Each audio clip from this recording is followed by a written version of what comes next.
Commonwealth গেমছৰ লংবলত স্বৰ্ণজয়ী অসম কন্যা নয়নমণি শইকীয়াই বিশ্ব লংবল ক্ষেত্ৰত দবদবাই আছে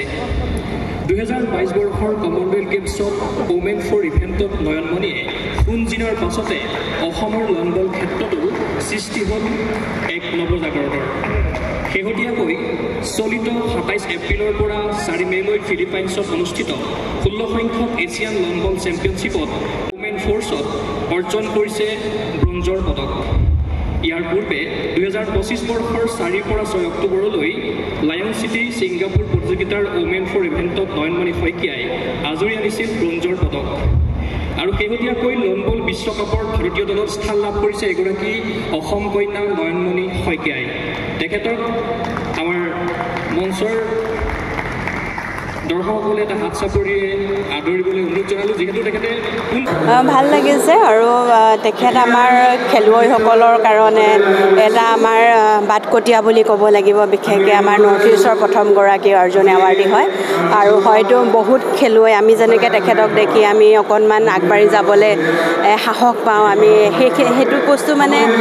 সকলো আমাৰ নতুন প্ৰজন্মৰ প্লেয়াৰে সকলোৱে বুজিছে জানিছে আৰু তাতে এতিয়া নতুনকৈ আমাৰ অসম চৰকাৰে ইমান ধুনীয়া এটা পদক্ষেপ লৈছে গোটেই আমাৰ সৰুসজাই ষ্টেডিয়াম তেখেতৰ নামত কৰি দিছে সেইটো এটা বহুত ডাঙৰ বস্তু আমাৰ কাৰণে আমাৰ প্ৰেৰণা হয় তেখেত আৰু সঁচাকৈ ভাল লাগিছে তেখেতৰ জন্মদিনত আহিবলৈ পাই আমাৰ সঁচাকৈ আমি সুখী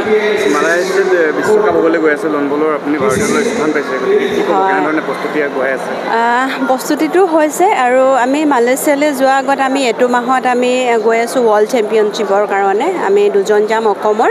আৰু সেইটো চবতছে ডাঙৰ কথা কি আমাৰ ভাল খবৰ অসমবাসীৰ কাৰণে আমি দুজনেই যাম আৰু দুইজনেই আমি অসমৰ হয় ইণ্ডিয়া টীমৰ আমি 16 তাৰিখে গৈ আছোঁ অষ্ট্ৰেলিয়াত হ'ব আৰু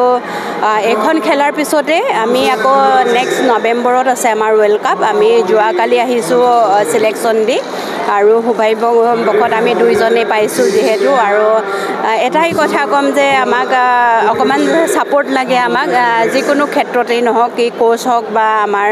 আৰ্থিকভাৱে যিকোনো ক্ষেত্ৰতেই নহওক আমি অনুৰোধ কৰিম গভৰ্ণমেণ্টৰ ফালৰ পৰা আমি যে সেইখিনি সহায় পাওঁ ৱৰ্ল্ড কাপৰ কাৰণে প্ৰিপেৰেশ্যনৰ কাৰণে যাবলৈ আৰু গভৰ্ণমেণ্টে সহায় কৰি আছে নাই কৰা বুলি নকওঁ আৰু আমাক আৰু যদি অকণমান তেখেতলোকে ছাপোৰ্ট কৰে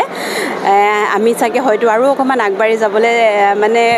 ছাপোৰ্ট পাম যিহেতু আৰু সেইখিনি বস্তু মই সকলো অসমবাসীক কওঁ যে তেখেতলোকে আমাৰ কাৰণে যাতে সদায় মানে আশীৰ্বাদ কৰি থাকে আৰু আমি সদায় আমাৰ নিজৰ 100% দিবলৈ চেষ্টা কৰিম এয়াই ধন্যবাদ ফিজিকেল এডুকেশ্যন বিষয়ত ডিগ্ৰী পাঠ্যক্ৰমৰ কাৰণে অসম তথা উত্তৰ পূৰ্বাঞ্চলৰ প্ৰথমখন শিক্ষানুষ্ঠান অভিৰুচি ইনষ্টিটিউট অৱ ফিজিকেল এডুকেশ্যন 2 বছৰীয়া ফিজিকেল এডুকেশ্যনৰ BPEd পাঠ্যক্ৰম আৰু 4 বছৰীয়া BPES পাঠ্যক্ৰমৰ বাবে নামভৰ্তি চলি আছে বিতংকৈ জানিবৰ বাবে আজি যোগাযোগ কৰক যোগাযোগৰ নম্বৰসমূহ হৈছে 9435100098 7002 33540 88765210098 website www.aipguwahati.in ফিজিকেল এডুকেশ্যন বিষয়ত ডিগ্ৰী পাঠ্যক্ৰমৰ কাৰণে অসম তথা উত্তৰ পূৰ্বাঞ্চলৰ প্ৰথমখন শিক্ষানুষ্ঠান অভিৰুচি ইনষ্টিটিউট অৱ ফিজিকেল এডুকেশ্যন 2 বছৰীয়া ফিজিকেল এডুকেশ্যনৰ BPEd পাঠ্যক্ৰম আৰু 4 বছৰীয়া BPES পাঠ্যক্ৰমৰ বাবে নামভৰ্তি চলি আছে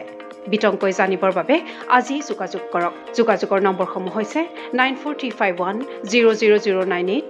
7002 33540 88765210098 website www.aipguwahati.in